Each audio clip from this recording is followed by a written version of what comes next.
Students, ये chapter number 3 का numerical problem 12 है। इसमें बताया गया है कि आपके पास एक बम्पर प्लेन है, वो 300 किलोमीटर पर आवर जो है उसकी स्पीड से जा रहा है और उसकी जो हाइट है ग्राउंड से वो 490 मीटर है। तो वो जो बम्प को ड्रॉप करता है, अच्छा ड्रॉप करने का मैंने आपको पहले बताया था कि सिर्फ छोड़ना, ठीक है, तो वो सिर्फ बम्प को ड्रॉप करता है। सो जब वो बम को ड्रॉप करेगा तो वो बम की भी वेलोसिटी जो है वो हॉरिजेंटली होगी और वो आपके पास 300 किलोमीटर पर आवर की उसकी सिर्फ हॉरिजेंटल वेलोसिटी होगी। उसकी वर्टिकल नीचे को आने की वेलोसिटी जैसे ही उसने ड्रॉप किया उस वक्त जीरो होगी। अच्छा, अब ये जो है under the action of gravity जो है ये फॉल करेगा। अच्छा, अब इसमें दो चीजें उसने पूछी हैं कि इसको कितना टाइम लगेगा, मतलब जमीन को, ग्राउंड को हिट करने में, और दूसरा उसने ये पूछा है कि ये जिस जगह से इसने ड्रॉप किया है, ठीक है, एग्जैक्टली उसी जगह पे अगर ग्राउंड पे जाएं हम तो उससे कितने डिस्टेंस पे जाके जो है ये ग्राउंड को हिट करेगा। सो हमने ये जो है हॉरिजॉन्टल डिस्टेंस जो इसने कवर किया है हमने वो भी बताना है और हमने टाइम बताना है कि कितने टाइम के बाद ये वहां पे जाके हिट करेगा। सो आप देखें कि ये जो इनिशियल वेलोसिटी इसकी वर्टिकल जो कंपोनेंट है वो आपके पास जीरो है।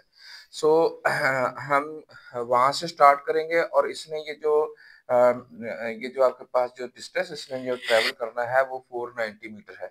अच्छा, अब अगर हम यहाँ पे जो है इसी जहाँ पे उसने ड्रॉप किया है इसको हम रेफरेंस लाइन मान लेते हैं और इससे जो है ऊपर के डिस्टेंस जो है वो पॉजिटिव में लेके लिए जाएंगे, नीचे के डिस्टेंस जो है वो नेगेटिव में लिए जाएंगे। इसी तरह नीचे को जाने की जो वेलोसिटी है वो भी आपके पास नेगेटिव में ली जाएगी।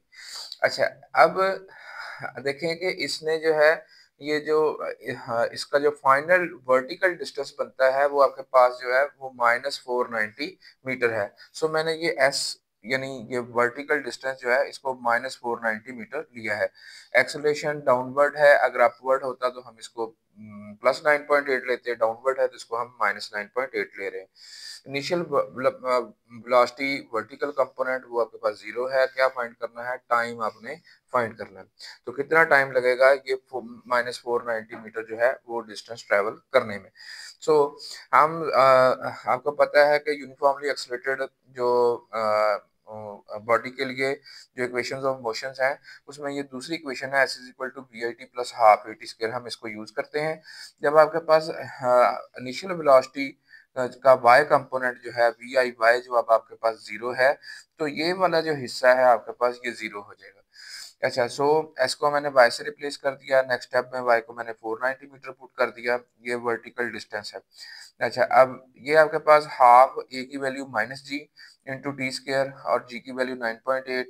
अच्छा, अब आपके पास ये टू, ये माइनस इस माइनस से कैंसिल हो जाएगा, ये 2 इधर 490 से मल्टीप्लाई होगा, 9.8 उधर जाकर डिवाइड होगा, सो टी स्क्र की वैल्यू आपके पास 100 आ जाएगी। जब हम इसका स्क्वायर रूट लेंगे तो आपके पास जो है टाइम की वैल्यू 10 सेकंड आ गई। इसका मतलब है कि 10 सेकंड के बाद यानी वो जो आपके पास बम है वो जमीन से हिट कर जाएगा, ग्राउंड से हिट कर जाएगा, यानी वो वर्टिकल डिस्टेंस जो है वो 490 मीटर उसको ट्रेवल करने में 10 सेकंड्स जो है वो लगेंगे। अच्छा, अब ये जो हमें इसकी हॉरिजेंटल वेलोसिटी जो बताई गई है वो 300 किलोमीटर पर आवर है, ये स्टैंडर्ड में नहीं है, हम इसको मीटर पर सेकंड में चेंज करेंगे। ये 300,000 मीटर पर 3600 सेकंड्स बनते हैं। तो आप इसको जब मीटर पर सेकंड में कन्वर्ट कर लिया अब आपने इसका आंसर आ रहा है 83.3 मीटर पर सेकंड। सो हमें ये पता चल गया कि बम की जो हॉरिजेंटल वेलोसिटी है वो 83.3 मीटर पर सेकंड है। अच्छा, अब देखिए ये जो हॉरिजेंटली जो ये मूव कर रहा है ना इसमें कोई एक्सेलरेशन नहीं है अगर हम एयर फ्रिक्शन को जो है वो निगलेक्ट कर दें। सो जब आपके पास एक्सेलरेशन जीरो होता है तो हम उस वक्त ये equation S is equal to B into T फिर लगाते हैं।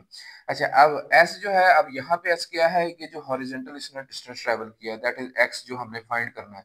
दूसरी चीज के हॉरिजेंटल वेलोसिटी वो हमें पता है जो कि चेंज नहीं हो रही, ये कांस्टेंट है 83.3 मीटर पर सेकंड, और ये 10 सेकंड के बाद आपको पता है जमीन से हिट कर रहा है। सो ये हमने देखना है कि ये 10 सेकंड में जो है वो कितना डिस्टेंस ट्रेवल करेगा। So s is equal to v into t, इसको मल्टीप्लाई किया तो आपके पास आंसर आया 833 मीटर।